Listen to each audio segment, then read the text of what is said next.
Olá, minha galera top do nono ano. Desejo que todos estejam bem.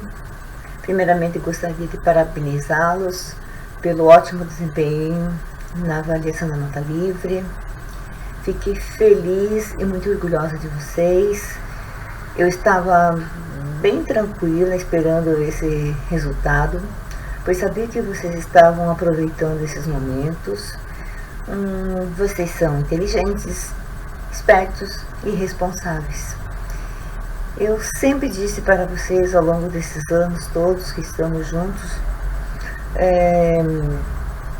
que uma vez top, sempre top, deverão ser. Lembram-se disso? Que eu sempre falei isso para vocês durante todos esses anos. Galera, não é fácil ser top, mas é bom demais ser, muito bom. Bem, hoje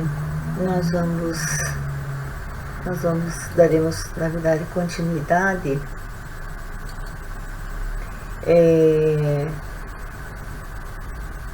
ao nosso assunto que iniciamos na semana passada sobre Brasil, República Nova, lembram-se? E falamos especificamente sobre a Revolução de 1930. Hoje daremos continuidade, ao nosso assunto, mas vamos falar sobre o governo provisório. Na aula passada nós falamos sobre a Revolução de 1930. Hoje nós vamos continuar, entendido? Nós vamos continuar falando sobre o governo provisório, ok? Vamos começar então? O governo provisório é a forma como é chamado o período inicial em que Getúlio Vargas governou o Brasil. O governo provisório iniciou-se em 1930, quando Getúlio Vargas foi nomeado presidente logo após a Revolução de 1930 e estendeu-se até 1934. A crise do café foi o primeiro grande desafio de Getúlio Vargas, já que o café era o nosso principal produto de exportação. Se antes estava sofrendo sucessivas quedas de preço no mercado internacional, esse produto passou a não valer quase nada. E para piorar ainda mais a situação, cerca de 73% das safras nacionais eram compradas pelos Estados Unidos, que viviam uma terrível recessão. Getúlio Vargas, em 1931, decretou a criação do Conselho Nacional do Café, a fim de solucionar a crise cafeeira. Esse conselho determinou a compra do produto excedente. Excedente, estão lembrados, né?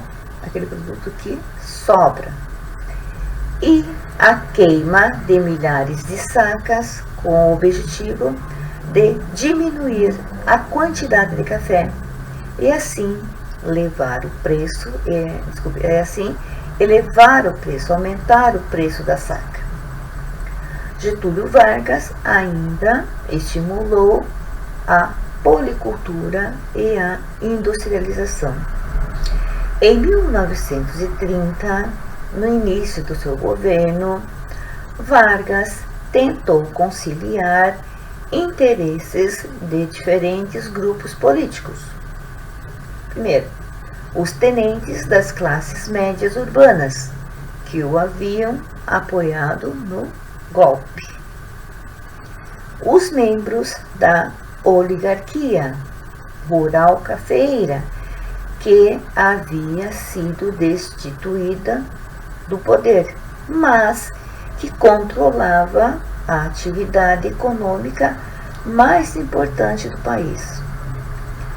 Getúlio, na fase provisória, tomou as primeiras medidas centralizadoras.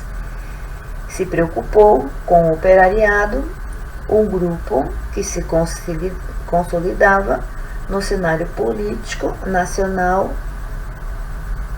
Nesse sentido, criou em 1930 o Ministério do Trabalho, da Indústria e do Comércio. Esse órgão tinha como missão regulamentar a legislação trabalhista do país e, ao mesmo tempo, manter os trabalhadores sob o controle do Estado, evitando que seus protestos contribuíssem para desestabilizar o governo. Com o propósito de eliminar a oposição ao seu governo, destituiu os governadores estaduais e nomeou tenentes interventores. Esses interventores aqui eram nomeados para a administração dos estados em um cargo semelhante ao que conhecemos atualmente como governador. Entretanto, não eram eleitos pela população, mas por pessoas da confiança do governo federal, indicados, na verdade, por esses, tá? Retomando onde paramos.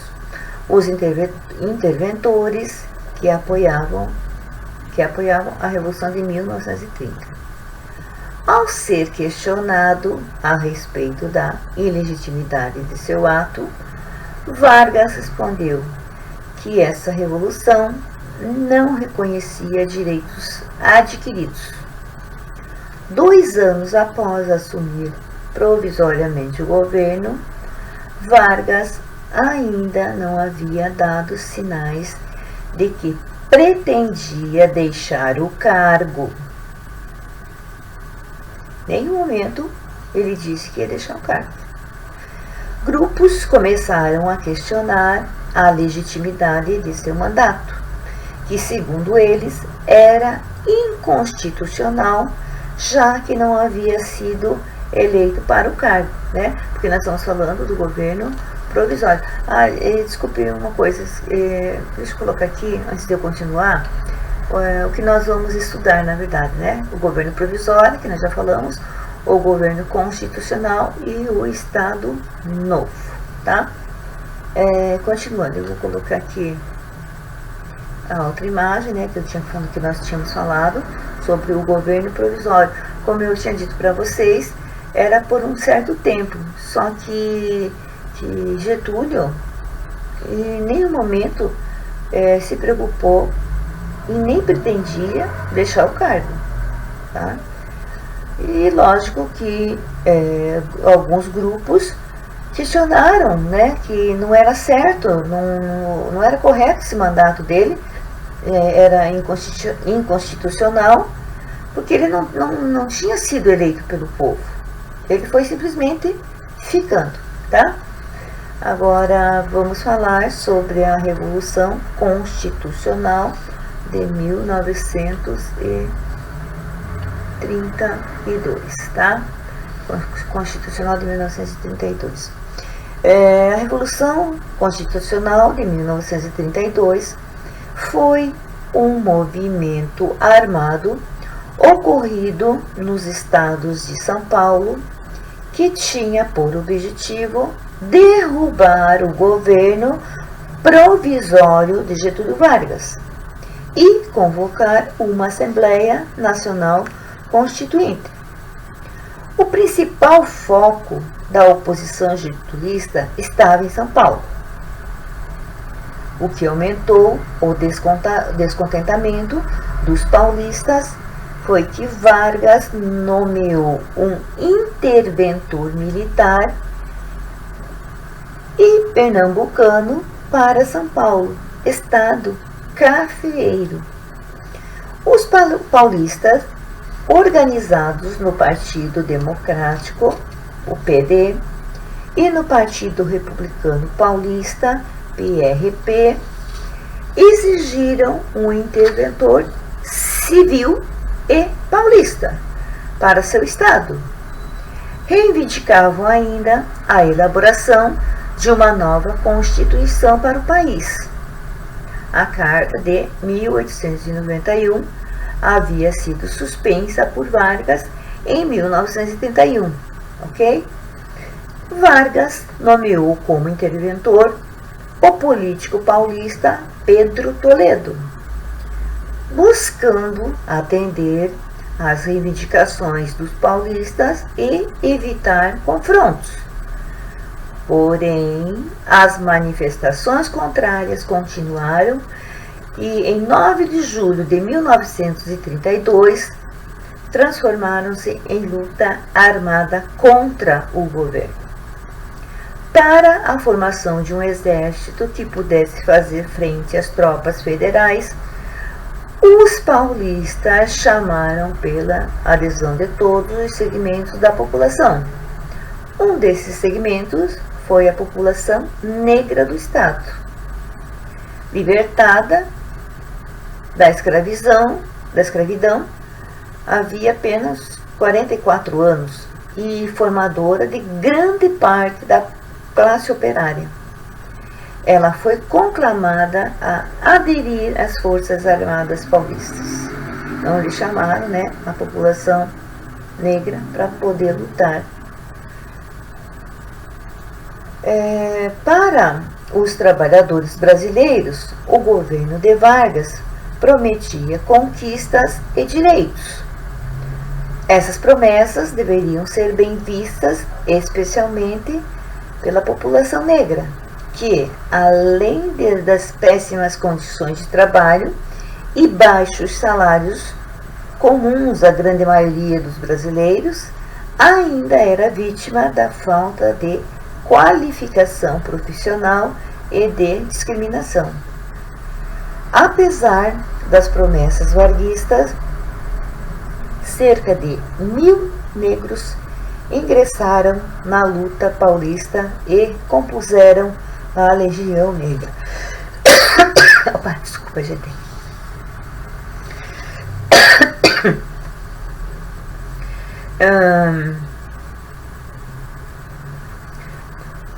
Cerca de 2.000 dessas eram filiados à Frente Vargas, a Frente Negra Brasileira,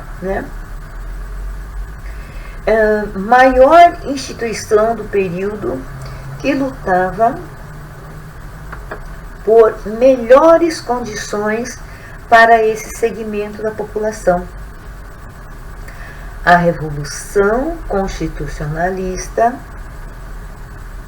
apressou a elaboração do Código Eleitoral de 1932, que estabeleceu novas regras para as eleições no Brasil.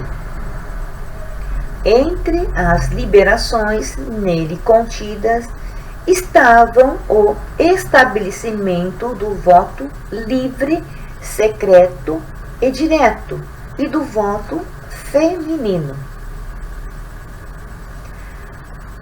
Eu não poderia deixar de falar, da participação das mulheres na vida política por meio do direito do voto, uma das maiores inovações do Código Eleitoral de 1932. No Rio Grande do Norte, porém, mulheres obtiveram esse direito antes, em 1927. Vejam bem, apesar das dificuldades impostas pela sociedade, algumas mulheres assumiram cargos políticos.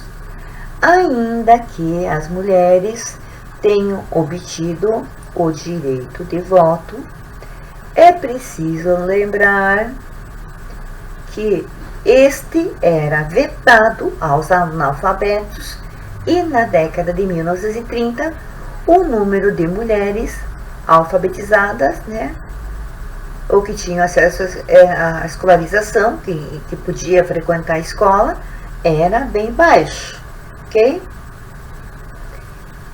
Vamos continuar? Cerca de 2.000 desses filiados à Frente Negra Brasileira, FNB, maior instituição do período que lutava por melhores condições para esse segmento da população, a Revolução Constitucional apressou a elaboração do Código Eleitoral de 1932, que estabeleceu novas regras para as eleições no Brasil. Entre as liberações, nele estava contido o estabelecimento do voto livre, secreto e direto e do voto feminino. Então, assim, foi uma conquista pequena, como eu falei para vocês, mas foi uma conquista, porque a mulher era sempre tida como incapaz, não é? Bom, agora eu vou falar sobre o governo constitucional de 1934, 1937. Vou colocar para vocês ali na tela, uma imagem que eu acredito que vocês já tenham visto, alguns pelo menos acredito que tenham visto, ok? O governo constitucional de 1934 e 1937 de Vargas foi o período que se iniciou, como eu disse, em 34, estendeu-se até 1937. Fortalecido após a vitória sobre a Revolução Constitucionalista, Vargas serviu como líder do governo. Em 1933, realizou eleições para a formação da Assembleia Constituinte e convocou eleições indiretas para a presidência, nas quais foi eleito, dando início ao governo constitucional. Ok? Vargas promulgou a Constituição em 16 de julho de 1934, ou seja, a Constituição de 1934, que a gente ouve tanto. Esta garantiu o voto secreto e o voto feminino. Além disso, isso já com a Constituição promulgada, gente. Além disso, instituiu leis trabalhistas, como o estabelecimento da jornada de 8 horas de trabalho, do descanso semanal remunerado, do salário mínimo, das férias remuneradas, da indenização em caso de demissão sem justa causa e da proibição do trabalho para menores de 14 anos. O estabelecimento das leis trabalhistas na Constituição não gerou mudanças imediatas na vida dos trabalhadores, que continuavam insatisfeitos. Foi durante o governo constitucional que os problemas internos e a influência do nazifascismo e do socialismo acabaram por formar 2 grupos políticos: a Ação Integralista Brasileira, AIB, e a Aliança Renovadora Nacional, ANL. A Ação Integralista Brasileira foi criada em 1932, que se expandiu rapidamente por todo o país. O líder integralista Plínio Salgado tinha uma grande admiração pelo fascismo italiano de Benito Mussolini. A AIB tinha um programa político mais voltado aos interesses de Vargas, principalmente no que diz respeito ao anticomunismo. Os integralistas defendiam o Estado autoritário de extrema-direita, combatiam o liberalismo e o socialismo. Instituíram aos seus integrantes o uso das camisas verdes. Tá ali, estou mostrando a imagem para vocês, Eles tinham a camisa verde e o sigma, aquele ali, Anauê, e aquele emblema ali no meio, ok? Como símbolo do movimento e a saudação Anauê. Eles se saudavam assim, tá? A Aliança Nacional Libertadora, ANL, foi fundada em 1934, cujo crescimento nos primeiros meses foi expressivo e, em julho de 1934, já contava com cerca de 400 mil membros. O presidente de honra era Luiz Carlos Prestes. Plínio Salgado e Luiz Carlos Prestes, apesar de integrarem movimentos diferentes, desejavam a manutenção de Getúlio Vargas no poder. Para Vargas, a organização dos grupos de esquerda representava uma ameaça no seu governo capitalista liberal. Buscando acabar com a oposição, declarou a ilegalidade da ANL, proibindo seu funcionamento. Membros radicais do partido iniciaram uma rebelião armada contra o governo de Vargas, que ficou conhecida como Intentona Comunista. Resumindo, gente, Intentona Comunista foi uma tentativa de golpe contra o governo de Getúlio Vargas por militares, em nome da Aliança Nacional Libertadora, com o apoio do Partido Comunista Brasileiro, PCB. Em poucas horas, ela foi reprimida pelo governo e seus principais representantes foram presos. Ok? Sem problemas até aí? Vamos continuar? Getúlio Vargas acabou sendo beneficiado pela Intentona Comunista, pois deu a ele pretexto para decretar estado de sítio no país, sob a alegação de impedir uma revolução socialista como a que ocorreu na Rússia. Galera, top, só para vocês se lembrarem, né, por quem não sabe, ficar sabendo, estado de sítio é uma situação de exceção em que o chefe de Estado suspende os poderes legislativo e judiciário, de forma que o poder executivo concentre todos os poderes e o governo do país diante de uma ameaça. Deveriam ser realizadas eleições para a presidência em 1937. Concorriam ao cargo Armando de Sales Oliveira, apoiado pela elite paulista, e José Américo de Almeida, apoiado por Vargas. Na verdade, Getúlio Vargas fingia que apoiava a realização das eleições, mas não pretendia deixar o posto. Não passava pela cabeça dele deixar o governo. Então, veio a público e anunciou a descoberta de um plano que desejava implantar no país o socialismo aos modos do que foi feito na Rússia, o denominado Plano Cohen. Segundo Vargas e seus apoiadores, era uma ameaça à segurança nacional que possibilitou o cancelamento das eleições e o fechamento do Congresso Nacional. O que na verdade Getúlio fez, né? Ele usou uma tática, dizendo desse suposto plano Cohen aí, para poder ficar no governo e não precisar, na verdade, de ter eleições, ok? Getúlio Vargas, em 2 de dezembro de 1937, decretou a dissolução de todos os partidos políticos.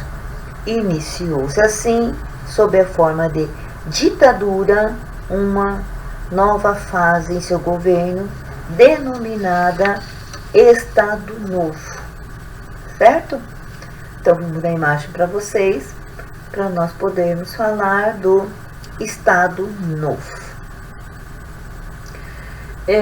Estado Novo foi o regime político brasileiro instaurado por Getúlio Vargas em 10 de novembro de 1937, que vigorou até janeiro de 1945. Era caracterizado pela centralização do poder, nacionalismo, anticomunismo e por seu autoritarismo. É a parte do período da história do Brasil conhecido como Era Vargas. Ele mandava e todos tinham que obedecer. O Estado Novo começou oficialmente em 10 de novembro de 1937.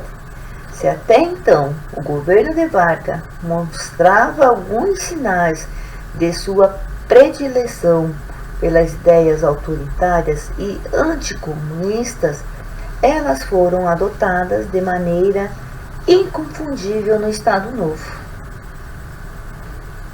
Nesse período do governo, Getúlio Vargas, ele assumiu clara inspiração dos governos fascistas e nazistas europeus, suspendendo os partidos políticos e sufocando os opositores.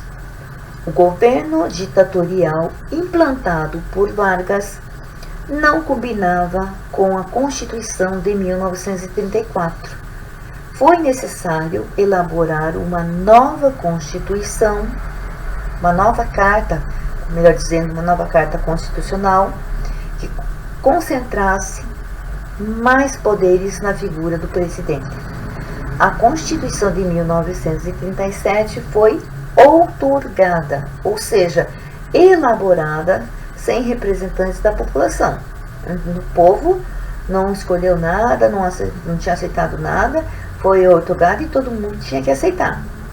Ficou conhecida como polaca pela semelhança com a Constituição polonesa. Essa nova Constituição previa punições como a pena de morte para quem cometesse crimes contra a ordem pública, ou seja, quem se manifestasse contrário às medidas do governo. Centralizava o poder político na figura de Vargas, diminuindo o poder dos governos dos estados. O novo texto, galera, o novo texto constitucional criou o regime de sindicato único, sendo o qual poderia existir apenas um sindicato de classe por região. E este deveria ser reconhecido pelo governo. Agentes do governo intervinham na direção desses sindicatos, a fim de evitar greves que foram proibidas constitucionalmente. Sendo assim, os sindicatos deixaram de ser organizações a favor dos trabalhadores para se tornarem ferramentas do governo no controle das categorias profissionais. Aí foi criado o Departamento de Imprensa e Propaganda, DIP, para garantir o cumprimento das novas regras. Ele era responsável por fiscalizar a atividade da imprensa falada e escrita, com o objetivo de censurar críticas a seu governo. Outra função era fazer propaganda de seu governo, a fim de criar uma imagem positiva de si mesmo perante a população, né? Para mostrar que estava tudo bem, que o povo estava contente. Então era para esse órgão, né? Era para isso que esse órgão foi criado. Um dos aspectos culturais mais importantes da década de 1930 foi a disseminação dos aparelhos de rádio. Tratava-se de uma forma cada vez mais profunda, mais popular, de as pessoas buscarem informação e entretenimento. As décadas seguintes, de 1940 e 1950, foram a época de ouro desse meio de comunicação, consagrando nomes de diferentes artistas e cantores. O programa de rádio Hora do Brasil era transmitido diariamente, né? Era um programa de rádio de amplitude nacional, responsável por informar sobre o país e realizar propagandas do Estado Novo. O programa foi apelidado como A Hora do Fala Sozinho ou A Hora do Silêncio pelos opositores de Getúlio Vargas. Galera, até hoje a Hora do Brasil ainda é vinculada nos rádios de todo o Brasil, durante 1 hora nos dias úteis, na faixa das 19 às 20 horas. A Rádio Nacional do Rio de Janeiro, fundada em 1936, atuou como importante meio de divulgação da política varguista. Sua programação era variada. Apresentava radionovelas, programas de auditório, que lançaram cantores como Emilinha Borba, programas esportivos e noticiários como o famoso Repórter Esso. Além do rádio como meio de propaganda, o governo Getúlio Vargas procurou incutir nas novas gerações o nacionalismo para a formação dos brasileiros. Foi publicada e distribuída durante o Estado Novo uma cartilha para a alfabetização nas escolas brasileiras, tá? Tanto a publicação da cartilha quanto as comemorações e datas cívicas, como o Dia do Trabalho, os desfiles, além da produção de filmes e documentários, tinham um objetivo claro. Este era o desenvolvimento do espírito brasileiro trabalhador, ordeiro, saudável e cumpridor de seus deveres perante a pátria e a família. Durante o Estado Novo, o conceito de cidadão mudou. Cidadão passou a ser sinônimo de trabalhador, indivíduo útil à nação. Segundo os idealizadores do Estado Novo, o Brasil precisava de justiça social e igualdade, devendo, portanto, ser uma democracia política. Dessa forma, o Estado Novo tomava para si a tarefa de, por meio do trabalho e da diminuição das desigualdades sociais, construir o Estado democrático. Essa política de valorização do trabalho foi chamada de trabalhismo varguista. Por quê? Porque ela atuou em duas direções. Na concessão de benefícios aos trabalhadores, como a consolidação do trabalho, CLT, em 1943, e a criação do Ministério do Trabalho, e na propaganda que valorizava o trabalho e o trabalhador. Tomando como prioridade o desenvolvimento econômico, Vargas adotou uma postura intervencionista, realizando investimentos diretos, como a criação de uma série de empresas para fortalecer a indústria dos bens de produção. Então, foram construídas a Companhia Siderúrgica Nacional, CSN, a Companhia Vale do Rio Doce, que vocês já devem ter ouvido, a Hidrelétrica de Paulo Afonso, na Bahia, a Fábrica Nacional de Motores, a FNM, ok? E essas mudanças tinham como finalidade incentivar a industrialização, o que acabou repercutindo em um aumento do número de operários no Brasil. Bom, vamos ficando por aqui, né? Antes, eu vou deixar para vocês uns exercícios lá da apostila, da página 29, os exercícios 2, 3 e 4. Olha que moleza que eu tô dando para vocês, tá? Como eu estava dizendo, vamos ficar por aqui. Semana que vem estaremos juntos novamente. A aula da semana que vem vai ser um pouquinho diferenciada. Semana que vem a gente conversa. Eu quero que vocês fiquem bem. Eu quero que vocês tenham uma rotina de estudo, né, para ajudar no nosso retorno. E estou com saudades de vocês e espero revê-los o mais rápido possível. Beijo para vocês e até a próxima aula.